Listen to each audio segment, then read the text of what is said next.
এসো আমার ছোট্ট নাতিনাতনীরা, আজ তোমাদের একটা গল্প শোনাবো। দাদু, তোমার গল্পগুলো শুনতে খুব ভালো লাগে। আমাদের জীবন খুব ছোট।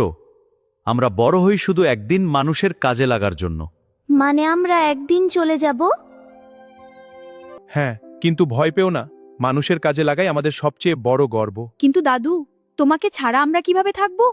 মানুষের কাজে লাগানোই আমাদের গর্ব বাবা। দেখো দাদু, দিন দিন বড় হয়ে যাচ্ছে। এটা কি সেই সময়? হয়তো সময় এসে গেছে।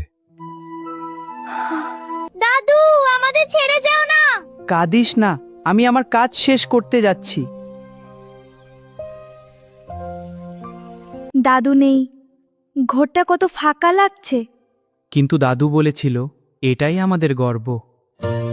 আমরা দাদুর মতো হব, অন্যদের কাজে লাগব। দাদু সবসময় আমাদের সাথে থাকবে, আমাদের মনে।